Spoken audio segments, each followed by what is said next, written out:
Oh, there's the screen. It's about another half a minute.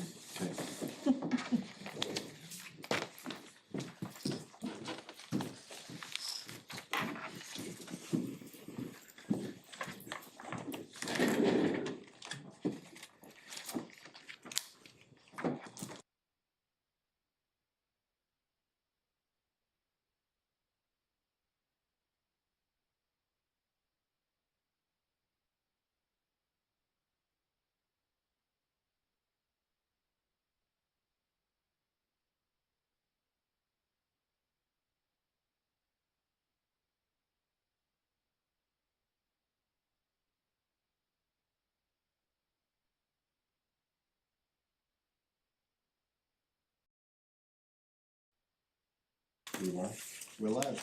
Okay, great, thank you.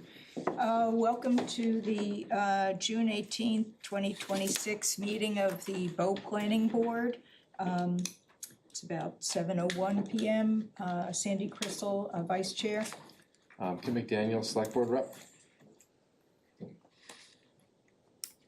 Matt Monahan, Central New Hampshire Regional Planning Commission. Casey DeStefano, 4 Hopkiln Road. Ben Davis, 9 Wheeler Road. Jonathan Petrangelo, 5 Whittier Drive. Jess Duke, 50 Brown Hill Road. Okay, so we should probably, before we start, choose who's gonna vote. That way we'll get that set. So I guess we need 2 people? Both Ben and Casey? That would give us an even number. I think just one, right? Yeah, just one would give us 5. Oh. No, never mind. Now we go not numbering well. All right, so all the alternates are voting? Okay. All righty. And I think that we were looking at the agenda and thought to revise the order just by making the, bringing the Unitil proposed tree removal work up to start the public hearing. So if Unitil would like to present, that'd be great. Sit here, or? Yeah, right there. Yeah, I'm sure. Appreciate that. So yeah, I'm Chris Moltrup, Manager of Forestry Operations at Unitil. So what we're looking to do is our routine maintenance on a couple of scenic roads this year. I believe we did the eastern half of Wood Hill except last year.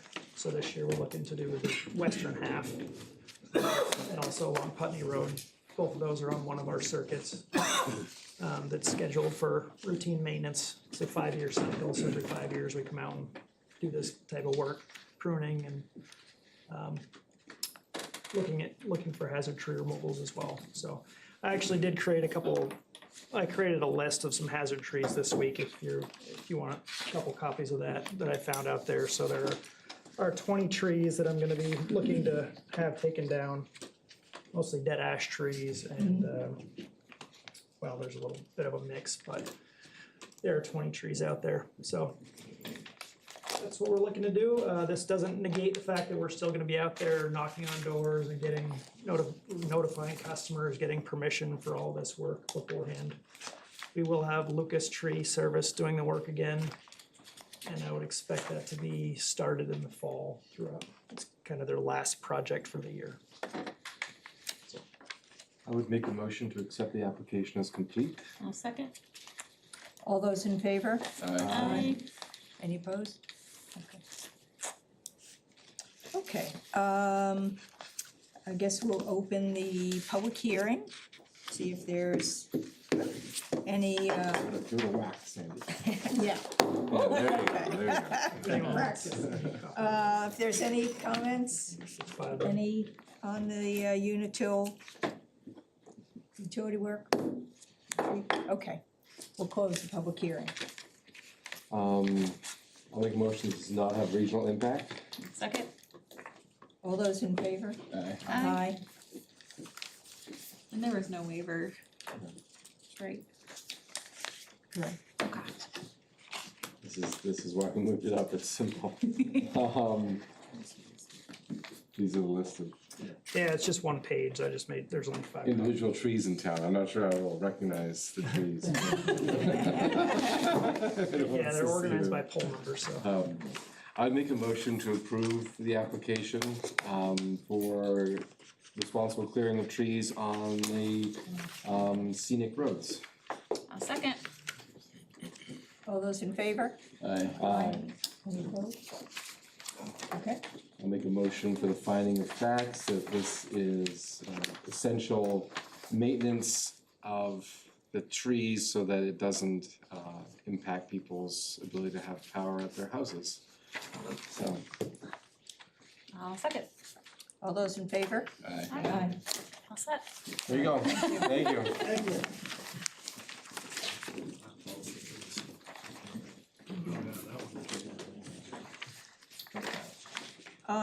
Next item on the agenda, application number 502-26, Timothy Paulson, continued from the May 21st, 2026 meeting. Proposed lot line adjustment, 68 and 76 Wood Hill Road. Thank you.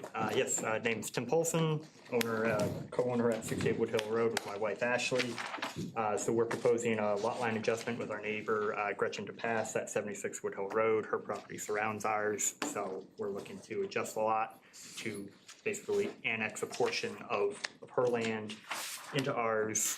There's no plan for development beyond what we already have, you know, there's no plan for any development. So it's an open field, small pond on it, and that's generally what we're looking for. Matt, there's a number of waivers here, my understanding, I was not at the last meeting, my understanding there's one real waiver is that if we follow the rules without these waivers, the house there would be a structure in the right of way. Correct, yeah. Yeah, so given that it's a simple lot line adjustment, there was several waiver requests that Okay. they had put in. And, you know, he's got them all listed. The new one that we identified last month was that one for the right of way width, and he has since put that in. So he's got, you know, all the waiver requests in that he needs, just need to act on them all. Just spinning through them, USGS data on contours, the buffer strip, which kinda goes, number 2, which kinda goes hand in hand with the new one, number 10. Lot boundaries shall be permanently marked, 500 feet between, cause the back part is kinda big. So that, yeah, and that one was basically for all new bounds or all new property lines created as part of this adjustment will be marked with less than 500 feet. But the existing 76 Wood Hill Road parcel 4 does have on the back line, there's a pretty long stretch along the stone wall that is likely to be greater than 500 feet. So that was the waiver request, was not to basically make right the other unaffected part of the property. Matt, you said waiver number 10, I only have 9 on my sheet. Oh, okay, Right. on my, Is there a 10th? yeah, There's so an Yeah. additional one, it should be in your packets. I'll I have a copy as well. bring it up on- Page 12 of 177. There you go. Oh, this is sorry, I'm looking at I was- Yeah, we were Okay. looking at the original one. No, yeah. Okay. Yeah, I should have like, That's my bad. like Carrie doesn't, like the changes in bold, Okay. it should have Okay. that, yeah. Yeah, so designation of unsuitable land, a waiver request there.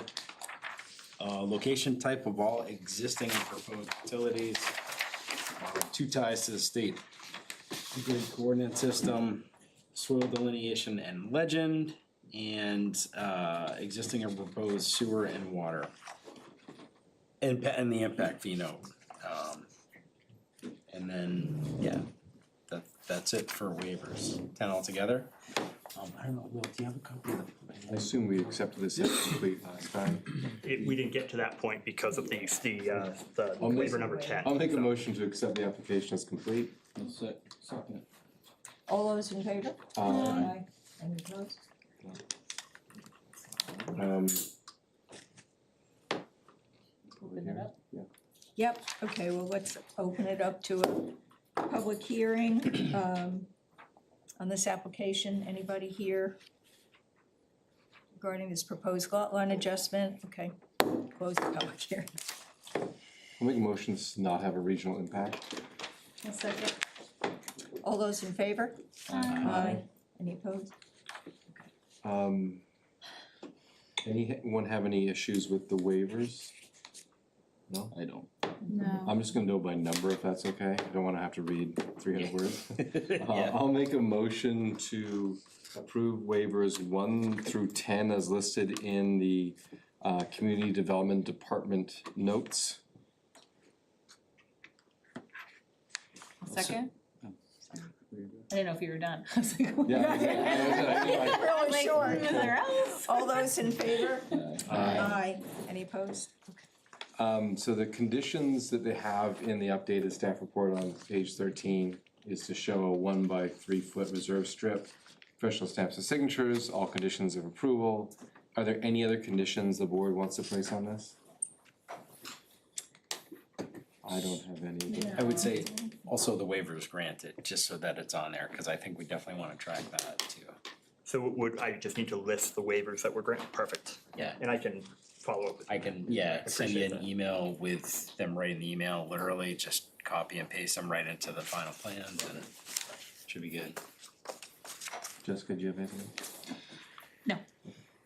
I'll make a motion to approve application 502-26 with the following conditions. To 1, show a 1 by 3 foot reserve strip in the top left corner for the Merrimack County Register of Deeds. 2, professional stamps and signatures, as well as owner signatures on the final plan. 3, all conditions of approval and waivers granted listed on the final plan. A second. All those in favor? Aye. Any opposed? I make a motion that the findings of facts, that this was a logical granting of the waivers given the realities of the physical land at the time. I'll second. All those in favor? Aye. Any opposed? Okay. Good, thank you. Thank you very All much. set? Yep. Thank you. Okay, and I see that application 206-26 was withdrawn. And so we have application 205-26, Kearsarge Bow LLC, continued from the May 21st, 2026 meeting. Proposed site plan for the construction of the 1.76 megawatt alternating current ground-mounted solar photovoltaic array on the former Wet Rock Hill landfill. I'll do these together. Yeah. With the CUP? Yeah, We can, yeah. just for the sake of efficiency. Oh, thank you. Alright. So you should probably read that. Okay, and then the proposed wetland conditional use permit, 404 application 404-26, to impact approximately 800 square feet of wetland buffer for the installation of portions of a ground-mounted solar array, 8 Falcon Way. I did have to chuckle that you pointed out where Bo was, which is helpful for the friends. Standard procedure. He should get lost, he can find your way Don't back. forget, they're not from Bo. You are here. Do you wanna keep these extras? Ginger wanted me to bring 12. Sure, we'll just leave them there, we'll grab them. All right, thanks. So hi, everybody, again, I'm Rob Bukowski with West End Sampson, representing Kearsarge. Unfortunately, Alex from Kearsarge is under the weather, so he couldn't make it. So since the last meeting, we had a site walk on Monday. And then Monday night, we were granted the CUP approval for some panels in the prime wetland buffer.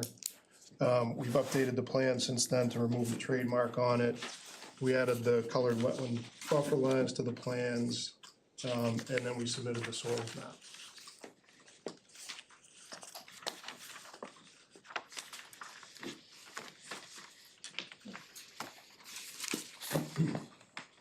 So for the town report, are we looking at page 36? If it combines 36 and 77, am I getting that right? 35, I Close would enough. say. Yeah, and. That's for the first application, and then, Wheeler together in the same review. okay, So does this take away that little parking lot area? No, that remains. Yeah, it's basically the fence, it's not touching any of the parking. Okay. So when we did the sidewalk, you walk into the gated fence where the existing, Got it. I just see lay down area, so I wasn't sure what that was. that's like where they'll stage to take That's in just temporary. construction. Oh, That's okay. just temporary. After construction, it would be active. Thank you.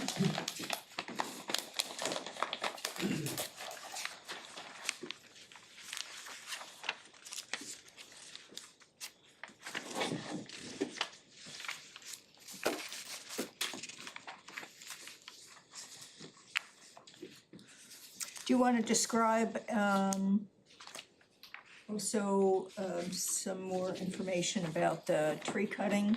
Because I know that the Conservation Commission had concerns and wanted more information and Yeah, I don't think, I mean, since that came up Monday, they haven't had a chance to dig into any of the numbers. I right, know okay, one of the commission members wanted to see that, you know, like quantitatively, if they were to not remove additional trees, what would that do to the output? So I know Kearsarge is still working on that. I think they're planning to go back to conservation next month. okay. And then really, I think among the questions was also, on the other hand, identifying what trees you felt were necessary to remove. Right. And or trim. Right.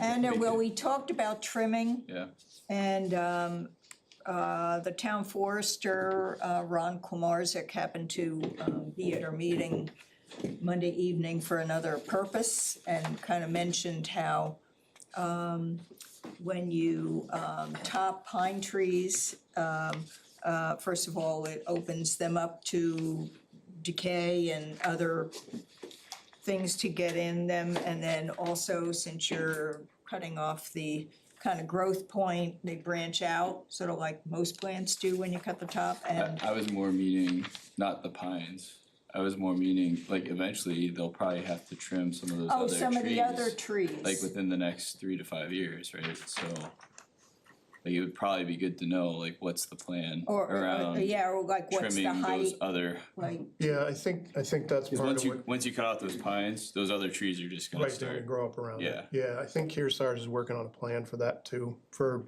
not just the initial tree clearing, but for like an O and M plan to try to manage the tree heights. okay. so I assume we did not get to accepting the application last time? Okay, I'll make a motion to accept the application as complete, Second. and if I'm correct, there's one waiver request. Yeah, actually, if I, they don't have, the one thing that it's relative to the CUP is, usually there would be a wetland resources evaluation, which they haven't provided. And I think it would be, logical, since it's the, I thought we submitted the wetland report. the wetland report, I don't think had a, I don't recall it having the,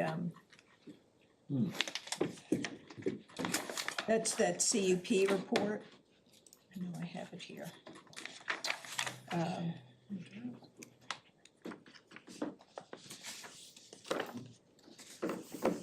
Yeah, conditional use permit, it has the data check.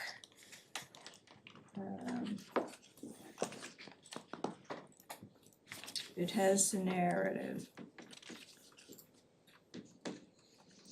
No, does anybody's, it's not on the checklist, it's in the rules, it's in the ordinance, but it's not on the checklist, so that may be confusing to everybody, but, I would, and it's in, what it would be, what, 10F2B in the, ordinance.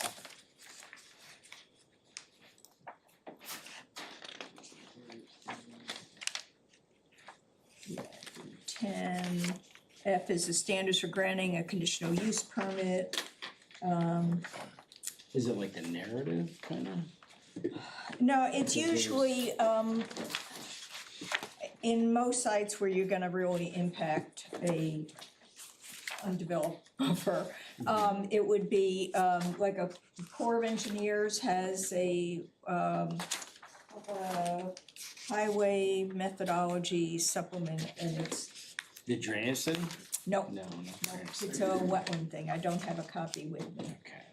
of what it looks like, but, like I said, for this, we mention, Yeah. wait a minute. Where did I? Yeah, B, the proposed activity minimizes the degradation to a loss of wetlands resources and wetland buffers and minimizes any adverse impact to the functions, values of wetlands resources and wetland buffers as determined by a wetlands resources evaluation in accordance with an established methodology such as the Highway Methodology Work Supplement, 1999 of the Army Corps of I Engineers. thought we, at one of the previous meetings, I thought we discussed a waiver for that, just because it is a Okay. landfill. And I think as long as if we don't have it written, we should get a waiver for that. So it'd be a waiver, just so I can say it correctly, waiver for. It's 10F2 and lowercase b. Okay, so and I'm seeing that there's a waiver for 502N for a drainage plan, Yeah. and so this would be another waiver, okay. We didn't actually vote on accepting the application as complete. Right, So, Yeah, I'm rolling through the full application now to see.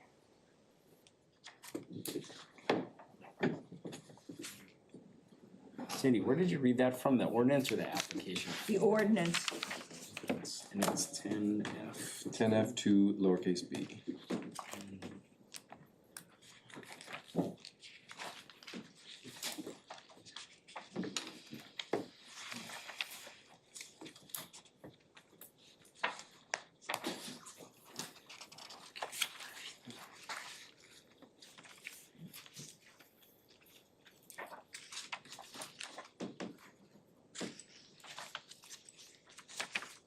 On page 79 of the ordinance, if you have the ordinance. Okay.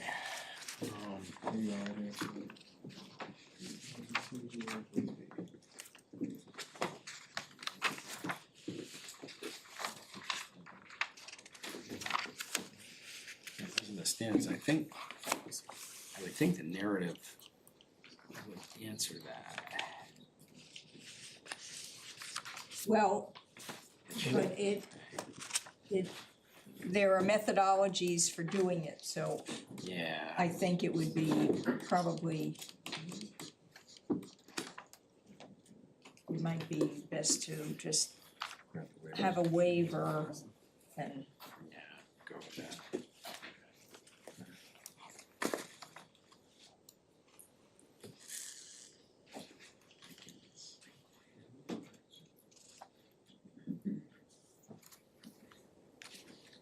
So what do you wanna do? Can we add that waiver to the list? Yeah, I have. So we have a motion, a second on the application is complete. You have to hold the vote. You can always You want withdraw it to? too. You can always withdraw the motion too. Well, aren't we just adding in a waiver request? If Does you wanna do that, yeah, you could do that. that work for you? for what, oh, Add that waiver, and then the application is still complete? okay, and they'll follow up with a written Yes. request. Okay. All right. Is that okay? All right. All those in favor? Aye. Aye. Any opposed? Okay.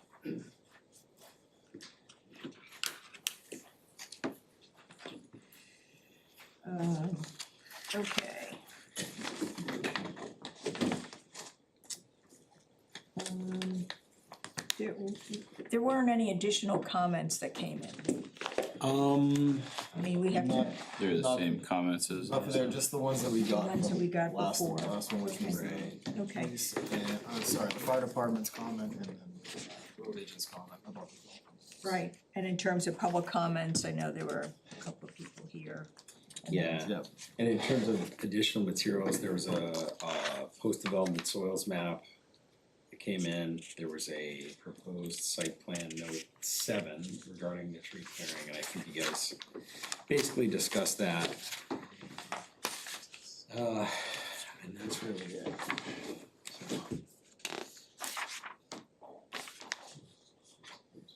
Last meeting.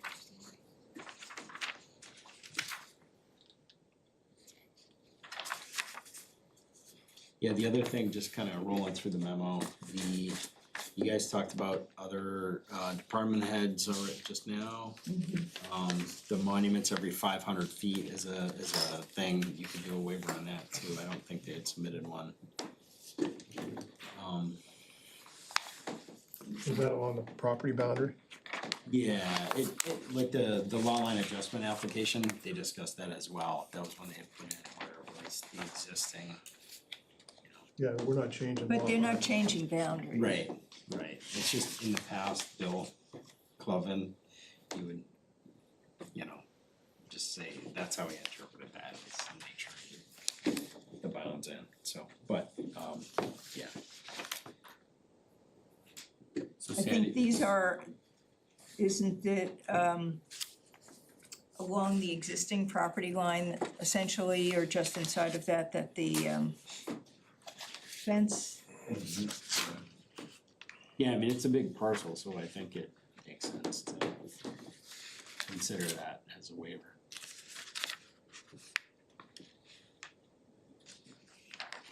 so Sandy, in the conservation meeting, was the discussion satisfied from the Conservation Commission's perspective with that note, the way that they worded it? 7, select clearing to be formed within the limit of the work No. in the fence line. No, I think the Conservation Commission voted to recommend approval of the CUP for the work, the panels on the landfill, Yeah, but the tree issue was still needed to be addressed. so how was it left? Because the way that it's worded here in the plan is as approved by the Conservation Commission. Yeah, Kearsarge still has to do some additional evaluation. You owe them feedback, so Additional that information. would be a condition of approval is, so you got Right, that. right, so I was thinking of it as a condition Condition, of approval. So what would that condition be?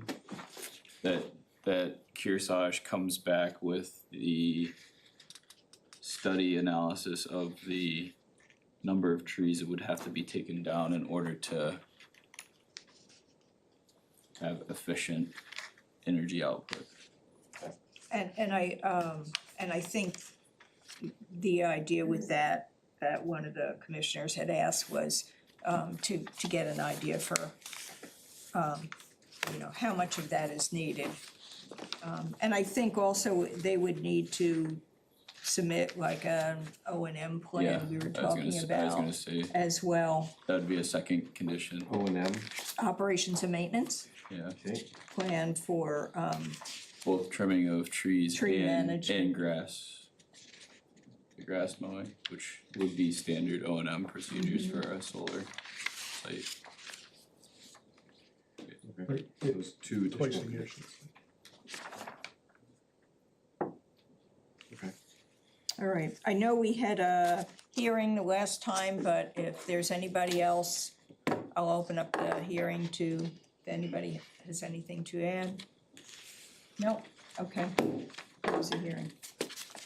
I'll make a motion, this does not have a regional impact. Second. All those in favor? Aye.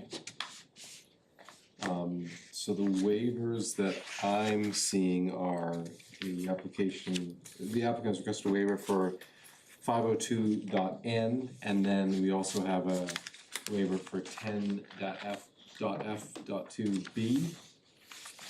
That's on the CUP application, so those would be the two waivers for applications 205-26 and 404-26. Excuse me, Matt, do we need one for the monumentation? It's not really applicable. And you guys, I mean, that's an interpretation that I had of the regs based on what Bill did back in the day, so if you guys don't want to interpret it that way, I think it's kind of moot either way. Yeah.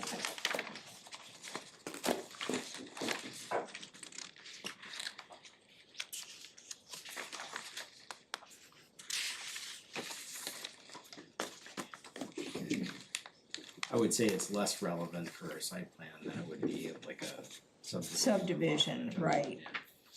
Right, and, it looks like, is it one bound that was noted, or I don't know where that was measuring off from someplace? I don't know what bounds are out there. Yeah, there's one in the northwest corner. There's a square with a little dot in the That's what middle. I was, yep. Oh, yeah.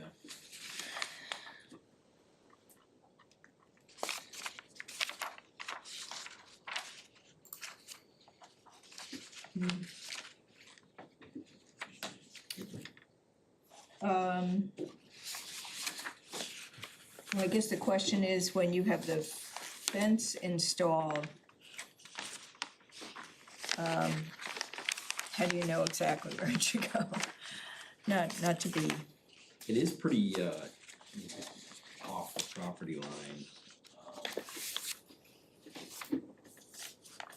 Yeah, the fence isn't really near the property line. okay, Those Close to 200 feet.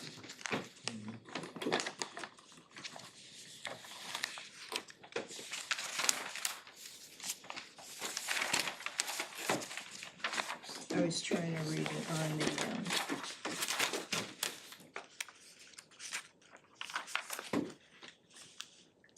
oh, right, okay, it's actually beyond the rock.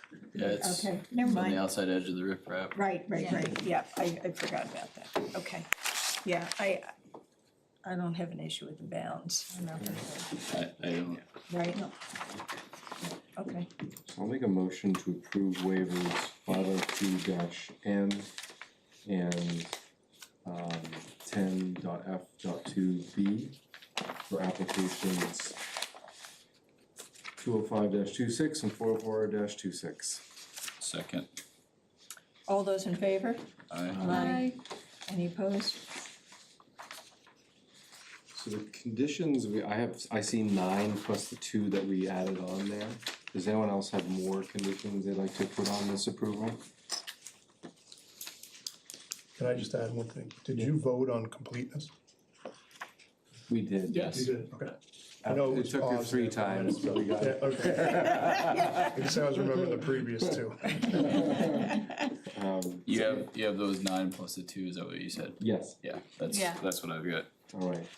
I make a motion to approve applications 404-26 and 205-26 with the following conditions. Address missing checklist items, post a bond for removal of solar panels, recipient of NHDES AOT permit, receipt of NHDES type 1B permit modifications to solid waste management facility permit. Review by and compliance with any comments from town department heads. Set monuments in accordance with section 502T. Professional stamps and signatures as usual. Plus, that Kearsarge agrees to return with a study analysis of the trees in which they are to cut. And then an O&M plan. Cut or remove, Cut or remove, sorry. And an O&M plan for tree and grass sort of maintenance. vegetation management. Kip one edit, the one about the monumentation was, We killed that? yeah, kill that one. So moved, as I said. That's my motion. Second, All those in favor? Aye. Any opposed? I'll make a motion that the applicant has, the findings of fact, I'm never good at these ones.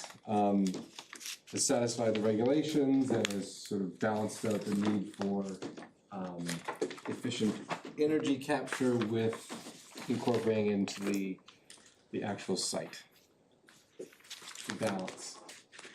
Carrie would not approve of that, but she's not here, so that's why. That's why, Carrie, if you're watching, I'm sorry. So that's my motion. I'll second.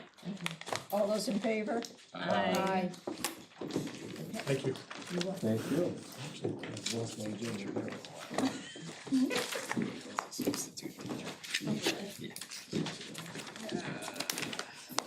Okay. Next item, application number 208-26, Dennis J. Ordway Trust, 2023, Mariner Tower LLC. And we do also have application number 407-26, which is the personal wireless PWSF conditional use permit.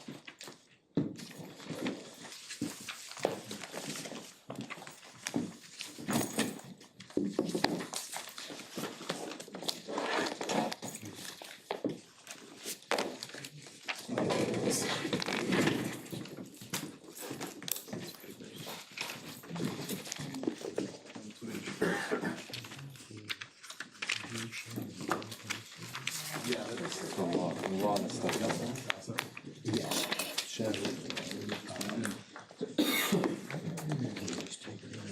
Can I steal that stuff? Yeah. Oh, yeah, absolutely, yeah.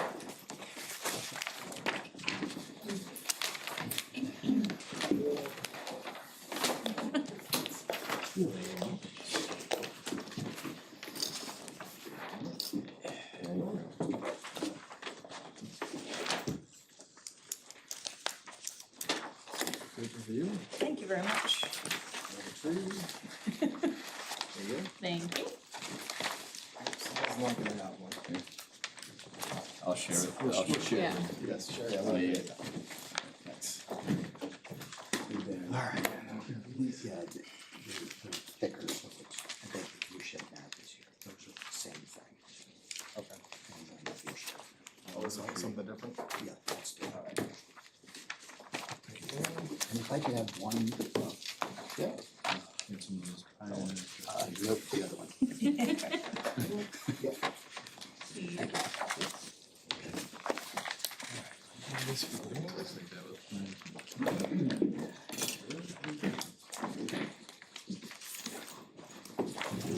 Here.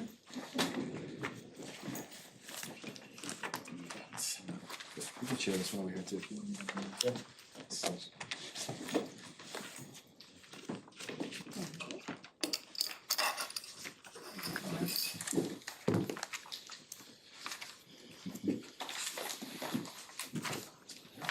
Thank you.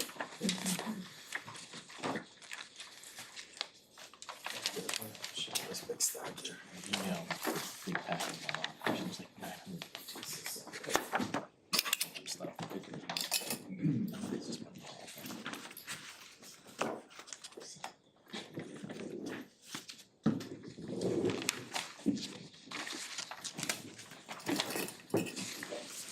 Okay, you're all set to start if you want to introduce yourselves and. Thank you. Brian Grossman from Strang, Scott and Giroux, counsel for the applicant Mariner Tower. With me is Louis Vitale, who is the president and principal of Mariner Tower.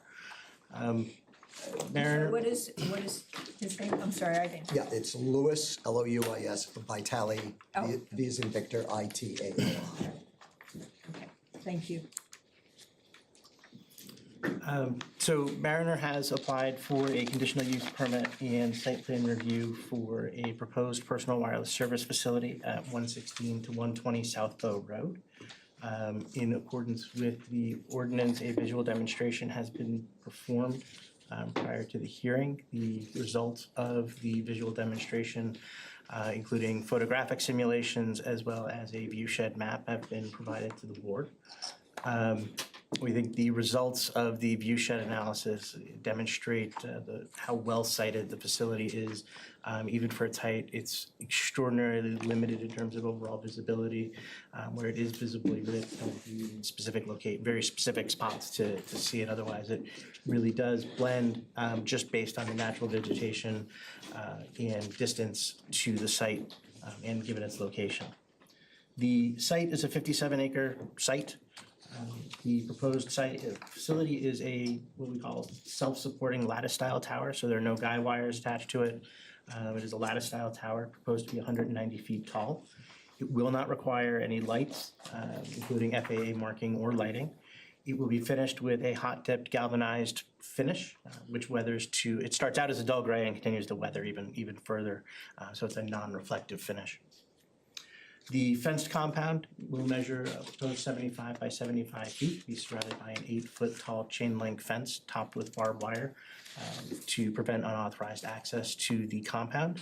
There'll be also anti-climbing techniques for the tower as well, should someone get back there and get into the compound itself. They still won't be able to climb the tower without specialized equipment.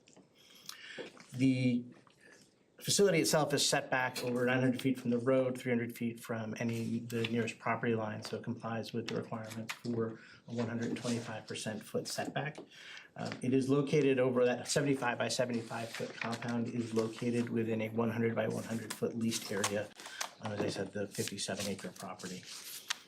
It's designed to accommodate at least 4 wireless communications carriers that are licensed by the FCC, and expected antennas would be a fiberglass, again with a non-reflective finish, typically kind of a dull gray-ish. Again, so in terms of overall visibility, there shouldn't be any light, heat, smoke, glare, pollution. It doesn't discharge water, it doesn't require sewage, it's unmanned.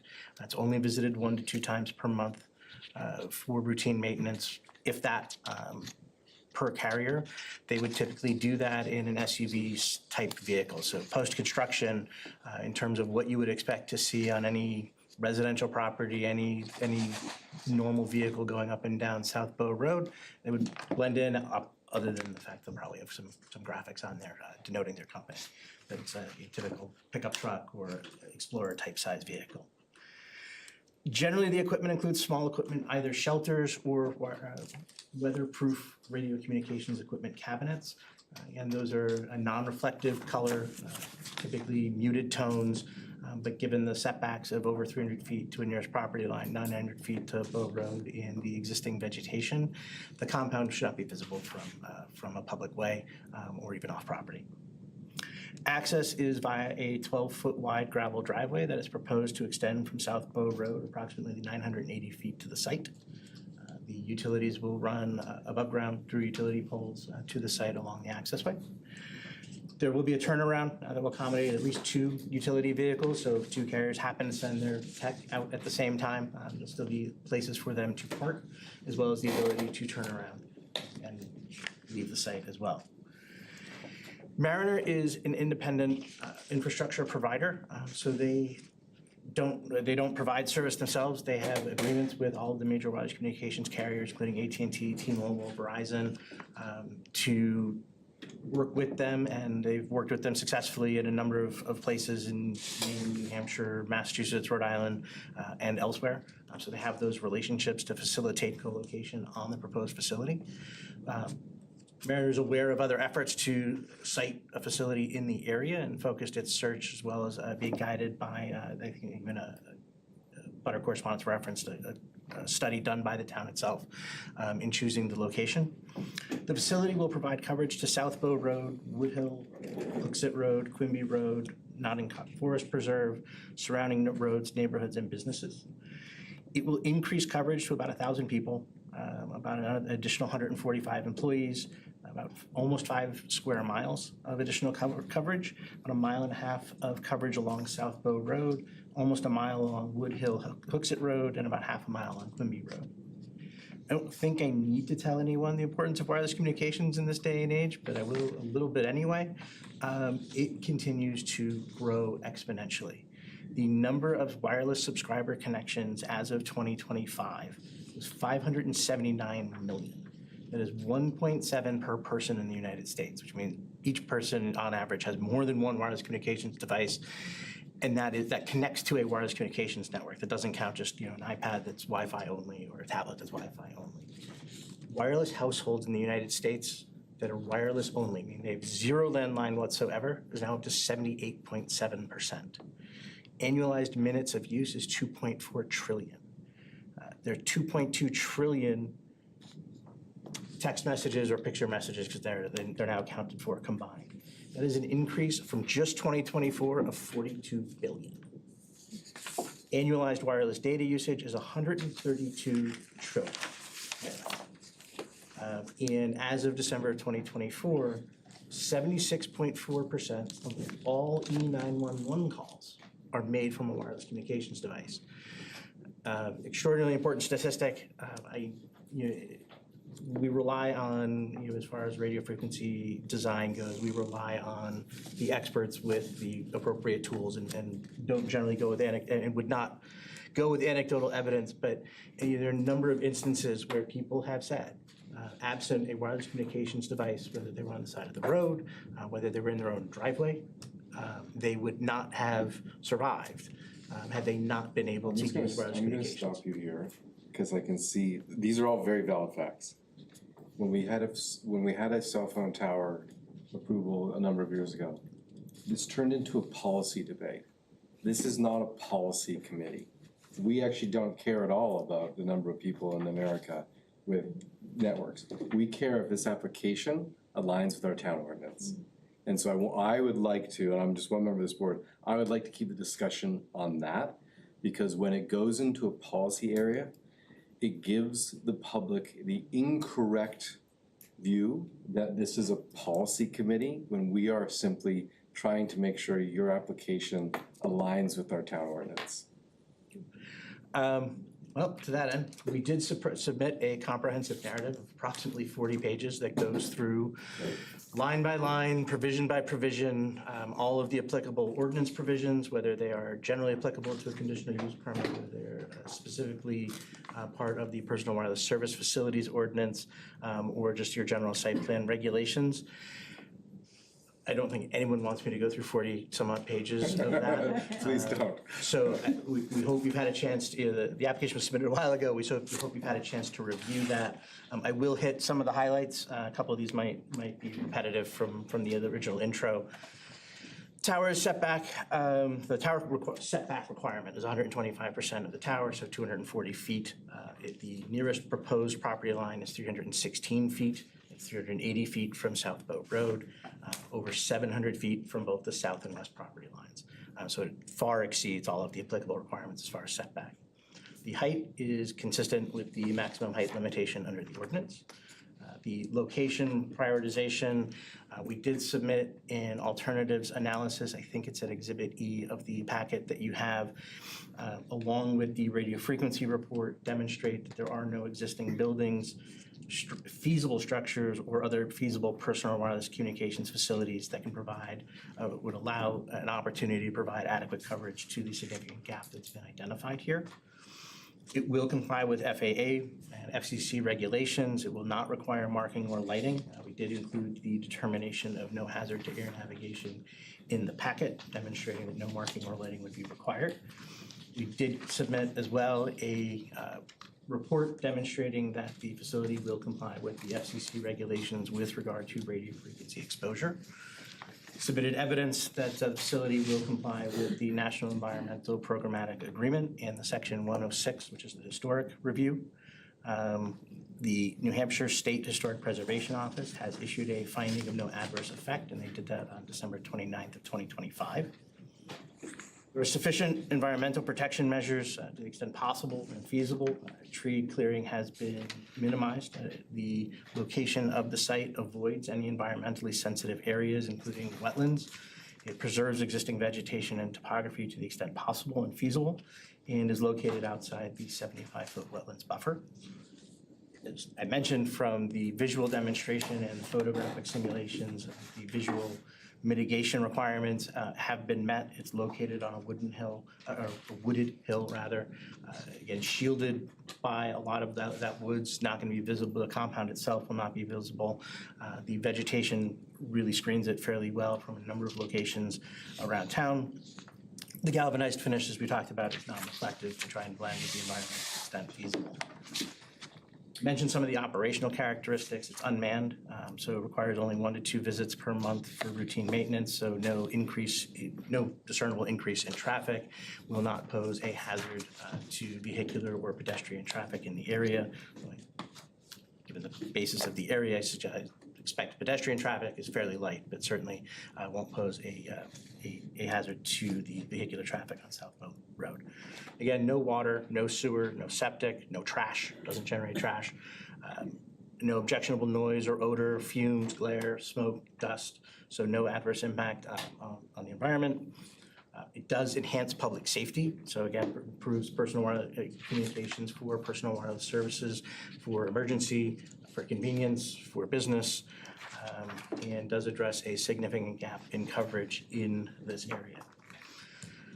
The tower itself is designed to meet the ANSI EIA TIA 222H, which is the current revision or applicable revision for structural standards for wind and ice loading for a tower type structure. It is being designed for co-location, which is another part of the ordinance. If a tower is going to be built, it shouldn't be a single carrier structure. It should be structurally capable of accommodating more than one. It will be able to accommodate at least 4 from both a structural standpoint as well as room within the compound itself. We have submitted a real estate valuation study demonstrating that the facility will not result in a diminution of property values. The stormwater management plan and pollution prevention plan has been included to demonstrate that it will not generate any undue runoff or sedimentation off the property and will comply with environmental regulations with regard to stormwater. There was, and because this did come up a little bit deeper than we ordinarily would on the National Environmental Programmatic Agreement Review, the environmental review that's performed under that includes federal and state listed species evaluations, U.S. Fish and Wildlife Service consultation through IPAC, natural resources review coordinated through the State of New Hampshire Department of Environmental Services and their data check program. New Hampshire DES did review the project boundaries. They did report that there are no documented occurrences of any protected species or exemplary natural communities within the vicinity of the project site. And they concluded that no further consultation was required. NHDES review also reflects their current database of documented and verified occurrences of those type of environmentally sensitive areas and habitats. The agency did not identify specifically, as this was raised, any spotted turtle records associated with the project area. We note there was observation about a half mile away, but that's not necessarily evidence that the area itself that's involved in the project is a spotted turtle habitat. There's no evidence that in the review demonstrated that through the consultant. There's also no evidence that there is a monarch butterfly habitat. There's no state or federal resources that identify the monarch as a threatened species in this area. The site assessment did not identify any milkweed host plants within the project area. And the project area is really inhabitable to monarch habitat. It's a wooded area that is not more sunlit. It doesn't foster milkweed growth or breeding habitat. With regard to the tricolored bat, not the first time we've encountered the tricolored bat. Mariner's review demonstrates that it may affect, but is not likely to adversely affect the tricolored bat, so long as tree clearing doesn't occur during the pup season, which is between June 1 and August 15th.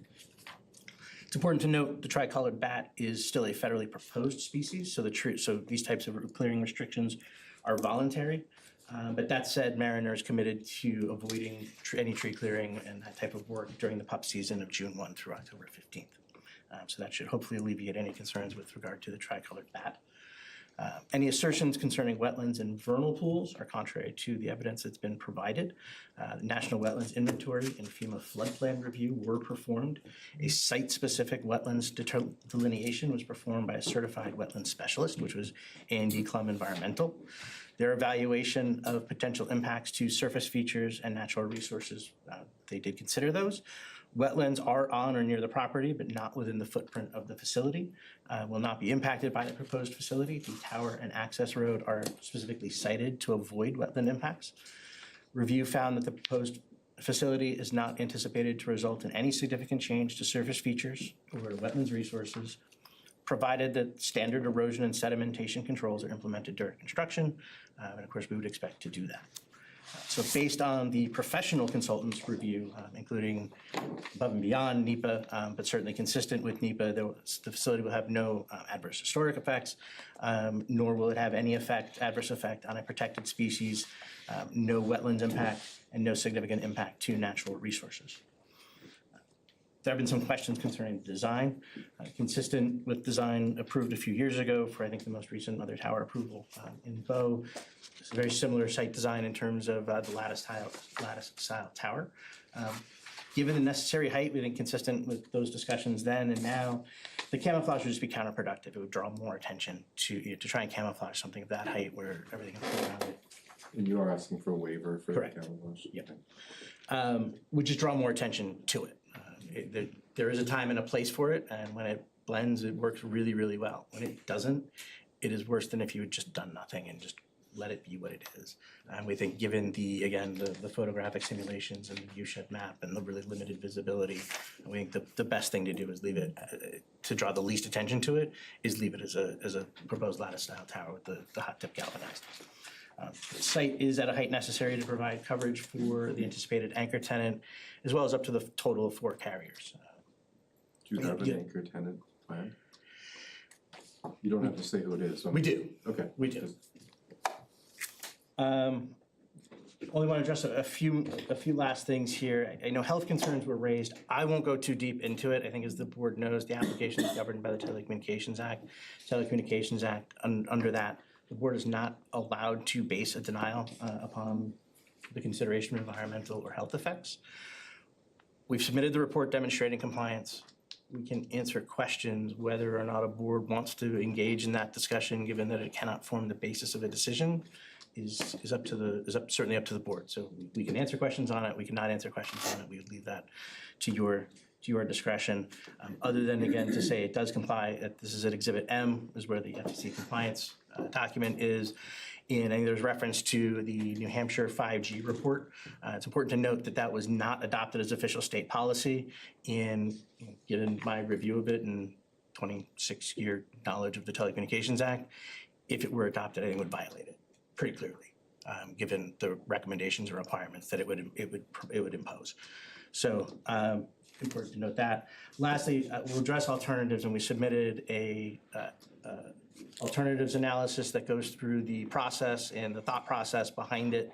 And then attached to that alternatives analysis is a document that includes over 170 different properties. That is one of the most exhaustive alternatives analysis I've seen in my 26-year career. It, again, goes through, in general, in terms of I'll call the cover letter, the narrative explaining the process, what Mariner does, and that is consistent with industry practice in terms of reviewing the zoning ordinance, determining where a facility could go in relation to the significant gap in coverage, working through what what the zoning ordinance requires, but also really what good site acquisition procedure requires, even if a bylaw doesn't, or an ordinance doesn't, which is to try and identify, okay, are there buildings, are there large structures, or is there something else that could be utilized before going to what we would call the raw land build. It identifies a handful of existing structures that aren't appropriate, or not feasible, maybe appropriate, not feasible from a structural standpoint, so they were ruled out. There really isn't any other type of structure. There's no tall smokestack or anything like that that would provide an opportunity for co-location for a carrier without the need for a new tower.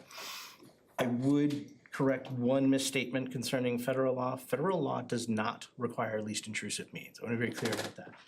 It is relevant during an appeal of a denial, but the federal law itself, the Telecommunications Act itself, does not impose a federal standard for decision-making. It puts some parameters and some limitations around decision-making, but it does not prescribe a standard itself. The Telecommunications Act does not have a list of criteria that a carrier or a wireless infrastructure provider is required to meet. those criteria come from your ordinance. And if it is something that is not from your ordinance and is applied, it would potentially be a violation of federal law to include it or consider it. Last thing I'll address is the issue of providing coverage to or from another jurisdiction. Radio frequency does not stop at the border. Towns, all over New Hampshire, including Bow, benefit from spillover coverage from other municipalities. Other municipalities will benefit from coverage where a gap lies and where it straddles an area. The coverage needs to be provided, and to stop it at a property line, at a town boundary would be impractical, would be terrible design. And the reality is, a lot of the coverage is provided to, and within Bow. On the other hand, also, even that coverage that spills over is going to benefit Bow residents and visitors who are moving along that road, South Bow Road, to and from Bow, or through Bow.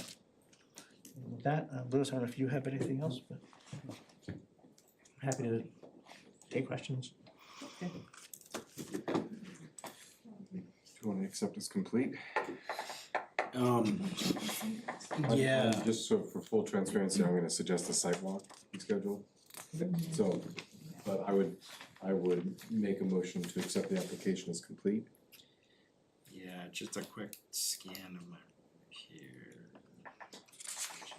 Oh, you're scanning that, Bill, I saw your note, but I don't see dimensions yet on this, even on what they provided tonight for the driveway with respect to the boundary. Correct, yeah. Can you comment on that? Which I'm not. The driveway location with respect to the boundary of the property, the distance, what's the distance?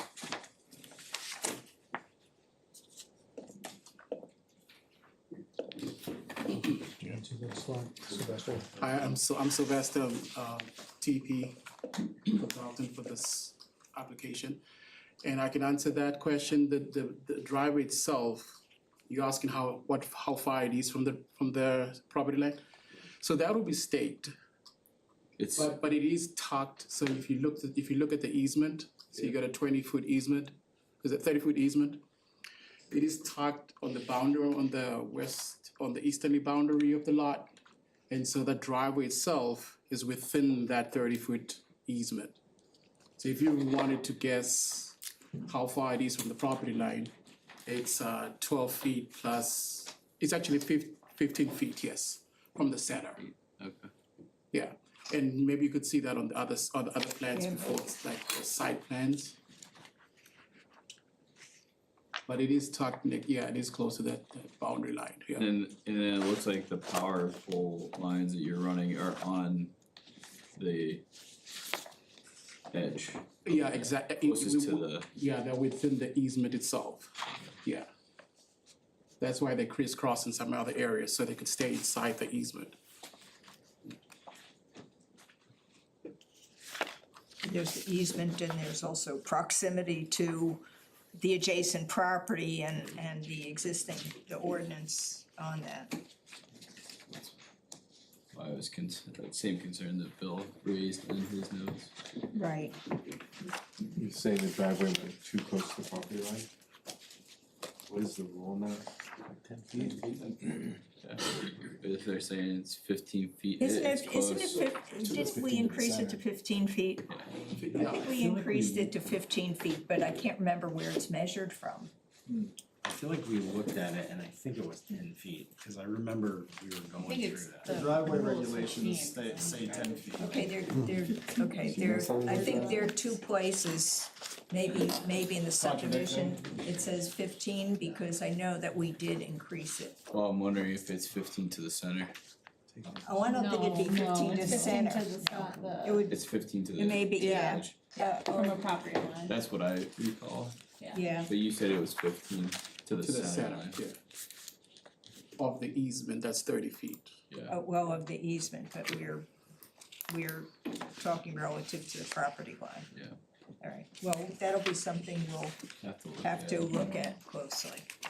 Has the fire department had any comments? I haven't gotten any from them yet, but getting back to the completeness question, I had like Two quick comments. I guess the first one is there's not gonna be lighting on the site per se, right?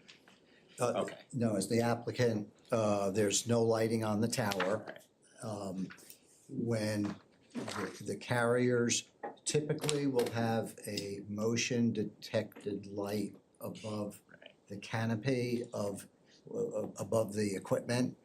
So as they're approaching, there's light there, Yeah, but they will submit their specifics with their application. yeah, okay. But So we're not proposing any lighting. that's, yeah, so had you been proposing, you would have needed a lighting plan and that would have been a completeness issue. So short of that, and just to make sure that the driveway for any site walks that you guys may agree to do, you have the driveway staked, the locations for the facility, you have to stake that out. That's typically a completeness item, but you could call it complete and then just say stake it as a, condition.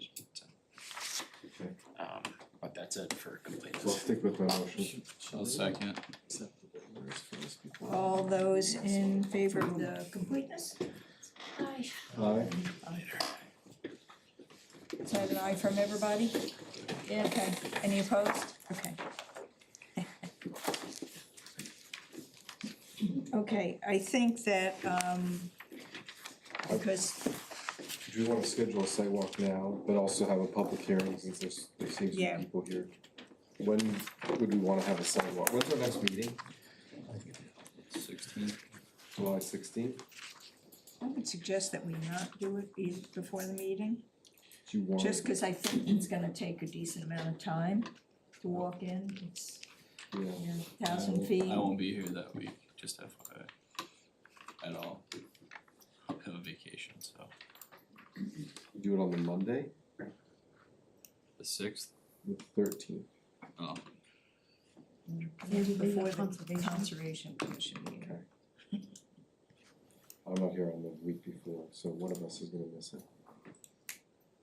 Tuesday, Tuesday, select one.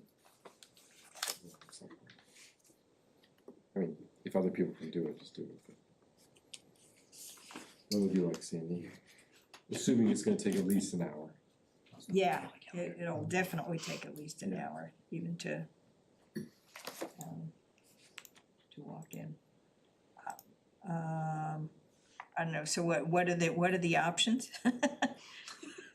I would say you could do it on, we've done them on the weekend in the past. Mhm. We've done some on like a Saturday morning. Yeah, 18th?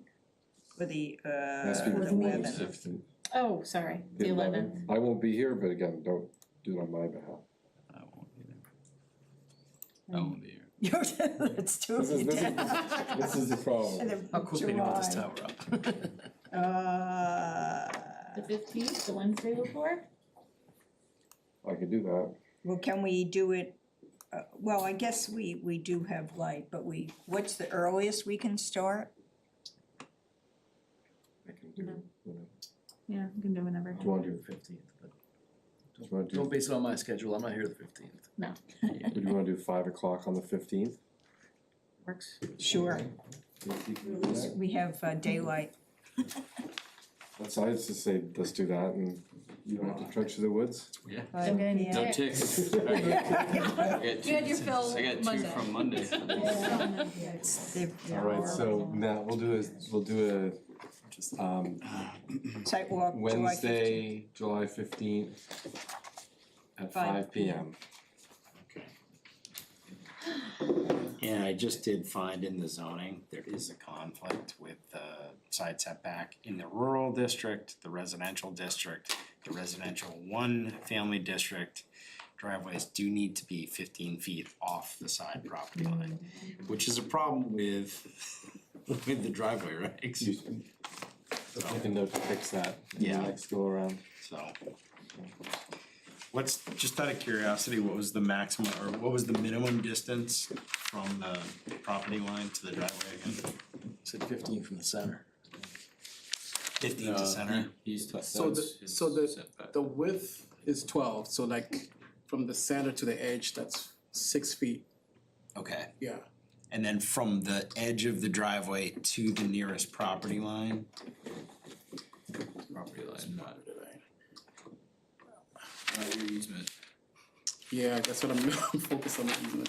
Here's the way it's written, it just says driveways, listed districts, shall be located a minimum of 15 feet from the side of the property boundaries.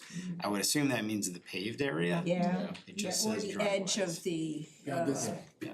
yeah, there's plenty of room. I mean, confirm it. I'm not even giving you a number, but there's too much room. It's way more. There's almost the size of the road. right, Yeah, Okay. so all we right, could. well, we'll have to, we'll take a look at that. Take my tape measure out. That's right. Just kidding. So, okay, so, why don't we, we'll open. Sure. And we have, the second meeting is on the 18th, is it, that week? 16, the next day, okay. Yes. Thursday the 16th. Okay. Right.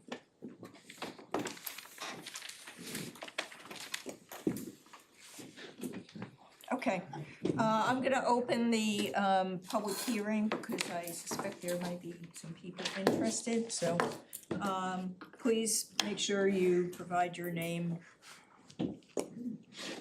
Happy to. Do you want me to come up or sit back? I know, just stand up so that we can hear you better. So Scott Chase, 43 Quimby Road, which is a direct abutter to the property. A lot of my questions are more procedural because I do understand the regulatory body that this is, but given that it sounds like things like the view shed analysis just came in, I think it makes sense. Is it my understanding correctly, procedurally, there's gonna be a second meeting? So we have opportunity to review the packet, the application packet submitted, and then give comment based on that? Yeah, Yes. so we'll do a site walk and then on the 16th, there'll be another public hearing. So we'll have more questions. Yeah.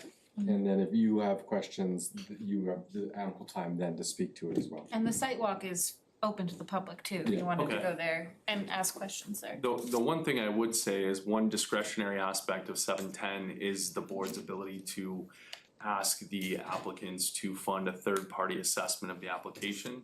Given the complexity here, given the fact that there's a tower that's 160 feet just down the road, you know, and I understand there may be a question about engineering on that.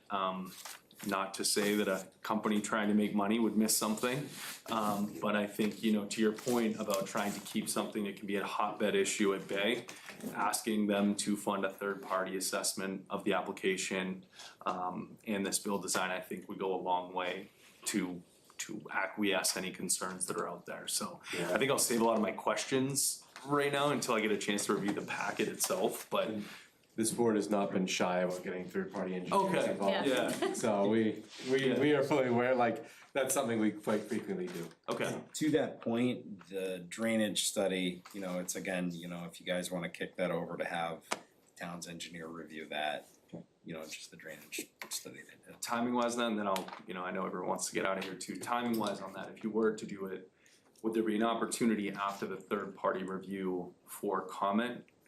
And I only say that because depending on what they say, that may raise more questions for the abutters on. It could, Yeah, and they it could would- raise more questions for They'd everybody, bring the third all party review parties. back to us in this forum again, we never meet outside of this forum. And then you would be able to comment on it at that point too. Okay, again, that's my only request at this juncture is for the board to truly consider bringing in that third party. Thanks, Scott. Thank you.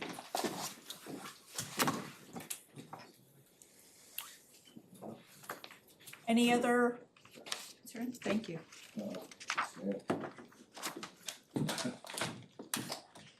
A little nostalgia here, this is my first grade classroom. Believe it or not. I'm Dana Ordway, I'm gonna direct a butter. I'm a butter where the property line is in question. Okay, I have a number of issues. I submitted a document to the board. I think you all had a chance to review it. And there was just a few of many issues that my son and I uncovered with consistencies with your document, CUP versus the town ordinance. I've got several pages to go through if you'd like me to do that. I did not have a chance to make copies for everyone. We have copies in our packet. Of the original, but not what we just generated only hours ago. Oh, okay, all right. Like I said, you'll see in there somewhere we said 10 days is just not sufficient time. And it's interesting, they addressed some of the issues that we put forth in that letter. I don't know if they had privy to that or not, but.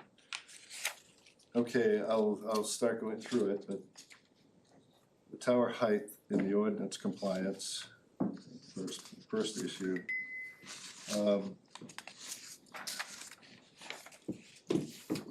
Let's see, the ordinance 7.10E2A limits new towers to 90 feet unless it's an antenna-only application. The applicant is proposing a 100-foot tower in excess of 100 feet. Okay, we also, I'm just reading this, I hope you don't mind. We also, on April 12th communication meeting here, there was a discussion of 89 Southwell Road of the tower. It's a new tower to be generated with the destruction of the old one, 100 feet, 180 feet. And Verizon agreed to place its tower 165 feet, directly below the communications equipment required from the, I believe it's, the state emergency communications. It's interesting that their tower is 165 foot currently, and they're proposing a 190-foot tower. So I believe the board, it was proposed by Kerry, who brought it in 19, I have that date here, but it was 2 years ago, I believe. Okay. Even the CPU packet from Mariner reports 185 feet as the height used in their own analysis, not 190. You'll read that in the report. The tree canopy and stealth technology requirements. The average tree canopy per their document is 48 feet. Ordinance 710E2B in the town of Bow allows the tower to extend 20 feet above that canopy, which brings it to a total of 68 feet. Their tower proposed is 122 feet higher than that. Also, the stealth technology, I'd hardly call a lattice tower stealth technology. It's more of an industrial type. It does not fit in the environment in which it's intended. Location prioritization was not followed. Okay, in accordance, ordinance 10.10E3 requires applicants to exhaust all high priority options before proposing a new tower. These options include using existing buildings and structures, which there is an existing tower or there was proposed, and that what I described was submitted by Kerry. New structures, and it would also be owned by, I think, the state of New Hampshire. Okay. New structures taller than the zoning district allows. Again, these are the priorities that they should abide by. Co-location on existing towers. Only then a new tower using stealth technology. Mariner checked off box 4, which is stealth technology. And I don't believe what they described as stealth by any means. They're asking for a waiver from applying stealth. Yeah. Stealth is like when you put fake leaves on. They're saying they don't want to do that and have asked us to approve a waiver to that, just to clarify. Okay, I couldn't hear. Yeah, no, I get it, it's fine. And did you approve it? No, We're not there yet. nothing I mean, will we're even just be- starting. Nothing will be Our approved review. tonight even. We're just gonna hear some concerns or comments, and then that will be it for tonight, because we wanna go see it ourselves. Sure. And then we'll come back here and do this all again, once or twice. So- I'd be happy to walk. I grew up in that area. And you're welcome it's open to the public, the sidewalk. Thank you. Okay, site selection errors and lack of outreach. I'm gonna say Mariner originally placed survey stakes on my property, which is the highest spot in that area. The stakes led right up to the top of the peak.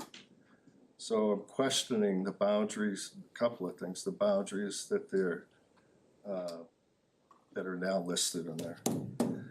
I don't know, I don't believe they did not have a surveyor come in. But we did have, they generated it by the existing stakes, and I believe an expert that would be able to calculate the time, so it wasn't surveyed. Okay, and again, I referred to on, yeah, it was April 12th meeting minutes from Bow Planning Board. 98 South Bow Road refers to that tower I'm talking about existing, and the property is owned by Frank Woodbury. Or, I'm sorry, leased from him. I don't know where the status of that ended up, but there was no, we could not find any resolution to that meeting, or the results. Okay. And just a side note, why did the utilities have to be on the poles as opposed to underground? It doesn't, it's not consistent with the area, or the wooded area. Okay, height, inaccurate elevation data. They're showing CPU packets such as 33 Quimby Road being listed as under 800 feet, where in actuality it's much higher. So this is all in their CPU document, all these statements that they're making. Site selection. Okay, something else. I spoke of the stakes. All right, and talking about outreach for all those people, how many people they approached, but I, for one, was not one of them. I was never contacted. I was never given an email, a letter, or anything of such. If you read, if you go to, I don't know what page it's on, but all it says, 24 South Bow Road, it says no checks at all. It says contacted owner. It comes down, it says brother of target parcel landowner was contacted. I had no knowledge of that. I don't know anything, and I know there's no legal right you can speak for me. So, you know, like I said, the property on my side is much higher, probably be more desirable. What else? Environmental, wildlife, and watershed impacts. I'm very concerned about the watershed. Again, growing up there, it flows into two brooks, as the road agent should probably be very aware of. There's a lot of water up in there, particularly after rainstorm like we just had. A site visit in July being dry, you won't see water probably, but you will see the remnants of the water flowing through. Okay, is there any? Are you you'll leave your newer comments with us? I will, yes. Okay, all right, that'd be great. I've got, yeah, I didn't take enough copies, but. Oh, no, but even if you leave it with Will Sure, or Matt or sure. something. Yeah, Will's been a great help, and Matt as well. Yep. So again, on the outreach, lack of outreach, I suggested the applicant did not thoroughly evaluate all viable locations and did not allow proper outreach procedures. So, and there's several people that they say could not be contacted, property owners, questioning as to the effort that went into that. Again, in the environmental wetlands, like I said, Section, these are just bullets, I have much more details into the watershed and the wellhead protection area for Hooksett Village water precinct. Mariner's own wetland scientist confirms that these wetlands support vernal pool breeding habits. These in fact should be avoided. 2 species, as they suggested, as they talked about, which their tricolor bat is what they reported on. It is an endangered species. Spotted turtle is something my son discovered, Daniel, discovered 2 years ago. And that was just down the road from the entrance to this site. Now they migrate, they go to water areas, obviously, the turtles. And I don't know how they could determine that they couldn't go up through there like you suggest. I don't know of an expert that could find those tracks or whatever they look for to determine that, just like the bat. I don't understand how they would determine that. The milkweed, there is milkweed is the only food for the monarch butterfly. That field growing up in that area, it's loaded with milkweed. So when they say there's no damage, no, it's in the field, it's not up in the woods, so I disagree with that. That's why we do a site walk, Yeah. so we can see things for And ourselves. again, yeah, things are different this time of year, July versus early spring, fall. Okay, one last thing, broader health concern, property value concerns. The New Hampshire Commission 5G recommends 1,640-foot setback from homes with 5G. He says that was, I'm not sure, and I'm sorry, I forgot his name. And I did speak with some real estate agents, and the property values, unless they're within that 1,640-foot setback, and they're aware of it, potential buyers, yes, it is a problem.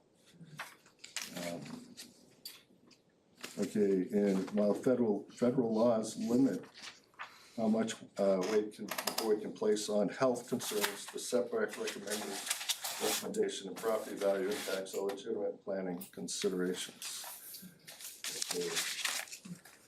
So in closing, I'm looking at a number of issues based on I just heard, but I don't want to stay here too late right now. We're having a second meeting. Closing, the proposed tower violates multiple town ordinances. The applicant has not demonstrated the need for a 190-foot tower. A nearby tower already exists, which Verizon already agreed to putting their antenna on. The CPU packet contains inconsistencies and questionable data. The site proposes significant environmental and watershed risks. All right, that's it for now. All right, Thank you. thank you very much. Anybody else with comments? If you want to say anything. Anybody, anything else? No? Okay, all right, thank you very much. Sandy, just one thing, I don't know if this is a good time to read in, a last minute email we got. And then we also have another one attached to the packet that came in from email from, Ms. Hawkins, I believe. I don't know if you need to read that into the record. I can summarize that there's always people who can't be at these meetings, and we respect that and ask that they send us notes so we can read them into the record. Ryan and Lauren Hawkins have sent us a note saying that we read this aloud during the public hearing. Where's the actual letter? That's it's in your packet. Okay. That is a second email that you have there, Kip, that is another abutter that is Yeah. acknowledging the same thing. Yeah, so the Hawkins are raising some concerns about the height of the tower, some of the studies, and also the pre-existing infrastructure in the area. And then Ms. Harrington is raising concerns that we at least consider all negative impacts that this would have on residents of Bow. This is now in the public record, but we just wanna make sure that people are heard when they can't make these meetings, so. Okay, yes, I will close the public hearing. Alright, so for everyone, that's it on this tonight. We've scheduled the site walk. We'll come back and do much of this again, and have public hearings where you can ask questions, and we'll ask questions of the applicant, and then we'll move to either approve or deny the application in time. So the next meeting is in July on that. Can I have one last statement? The public hearing's closed, but what's the, yeah. I was just going to mention the view shed. In the photographs that I saw, I saw all in low-lying areas. And since it's my property, it's fire, so it could have been planted a little bit, Yeah, and that's again, why Sandy said, we wanna go and see it ourselves. If something this important, we need to have a sense of what it's gonna look like if it's approved, so. We did access to all the stuff that was submitted tonight as well. Yeah, anything that comes for us is in the public record. Yeah. And if you can't find it online, our town planning group will happily, sorry guys. They'll get it for you. Okay, if you wanna save the paper, I can send you an email, and you can send it to me, whatever is good for you is good for me. Thank you. Thank you. I'll make a motion to continue application 208-26 and CUP -407-26 to July 16th. Second. All those in favor? Aye. Any opposed? So new business, is this just what's this, the building, They're already open. ice cream shop? Yeah, You haven't seen that yet? No. Yeah, it's a notification from Dunbarton. but they're already open. Thanks, Dunbar. I had ice cream last week there. Was it good? Yeah, it was great. Alright. There's nothing, they're just notifying us, okay. Yep, and then that's it. Thanks. Free advertisement there? Yeah, I guess.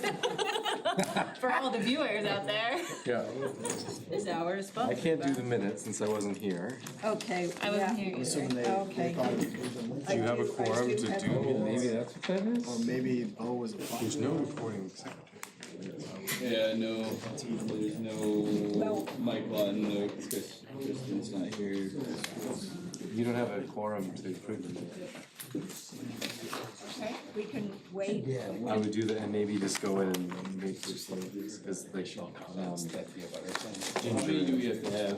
We would have 3. Well, she wasn't at the last meeting. okay, but to make the changes, okay. Oh, the thing from Whatever he says. We would have I don't 3. send it to you either. Yourself, me, and Casey. Okay, all right, so I guess we need to wait, Wait, because that's not enough. Yeah. It's not a quorum. hopefully, Not on the planning board anyway, Conservation Commission, you're not yes. gonna have it at the next one either, probably, so. Let's keep Well, there delaying. might be a different group. Yeah, I do have some edits on that, but I'll go through them. I'll make a motion to adjourn. I'll second. All those in favor? I. Like last, 3 years ago or whatever that was. Second. Give me a second. And that was.